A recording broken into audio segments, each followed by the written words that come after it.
wasiirka arrimaha dibadda Soomaaliya Mudane Axmed Ciise Cawad oo wareysi siinayay hilinka Af-Carbeedka ku hadlay ee lagu magacaabo Al-Carabi ayaa ka hadlay arrimo fara badan oo ku saabsan siyaasadda iyo xiriirka caalamiga ah ee Soomaaliya ay la leedahay dunida. Waxa uu si gaar ah uga hadlay wadamada Carabta iyo sidoo kale qaybo ka mid ah wadamada Afrika. Mar uu ka hadlayo go'aanka dhexdhexaadnimada ah ee Soomaaliya waayadan dambe ay qaadato ayuu yiri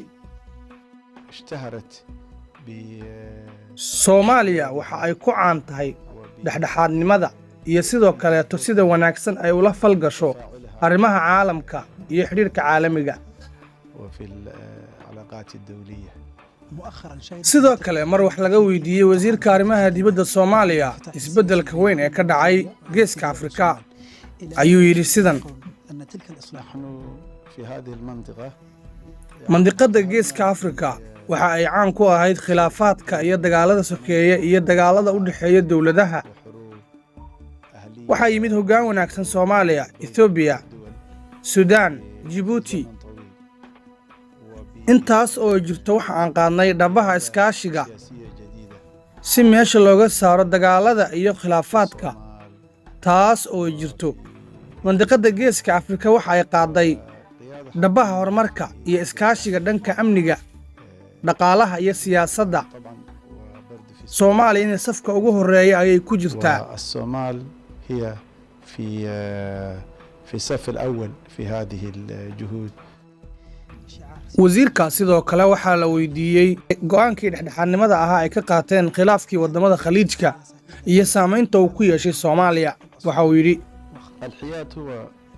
dhexdhexaadnimada wanaagsan waa halku dhiga wasaaradda arrimaha dibadda. annagu waxaan jecelnahay inaan waddan kasta la yeelano xiriir wanaagsan iyo isqadarin, ha ahaadaan kuwa walaalaha ah iyo kuwa saaxiibada ah. sida aad sheegtay khilaafkii Khaliijka waxa uu ahaa mid nagu yeeshay saameyn. waxaan rajaynayaa in laga gudbi doono khilaafkaas. أن نتعدى هذه المنطقة أو الدول الخليجية أن تتعدى هذا الخلاف. sidoo kale waxa la weydiiyay wasiirka arrimaha dibadda Soomaaliya Axmed Ciise Cawad xiriirka Soomaaliya iyo waddanka Qatar. waxa uu yiri هي علاقة يعني waxaan leenahay xiriir xoogan oo sii kobcaya, قوة ونماء.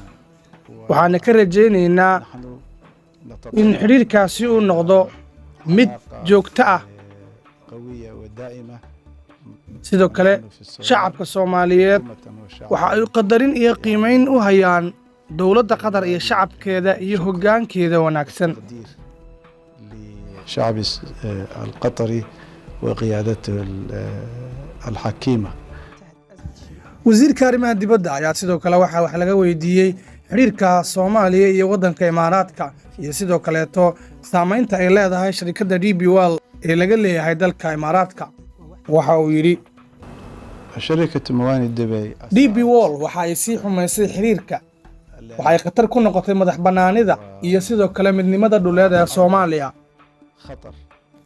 sida naloo sheegay waa shirkad gaar ah. waxaan ka rajaynaynaa dawladda Imaaraadka inay soo farageliso oo ay ka joojiso shirkadaasi faragelinadeeda xun Soomaaliya. caadiyan waan sabarnay, sabarkuna waxa uu leeyahay xad. si la mid ah dawlad kasta waxaan diyaar u nahay inaan difaacno madax bannaanideena, midnimadeena dhuleed iyo sidoo kale masaalixda shacabkeena. عن مصالح شعبنا.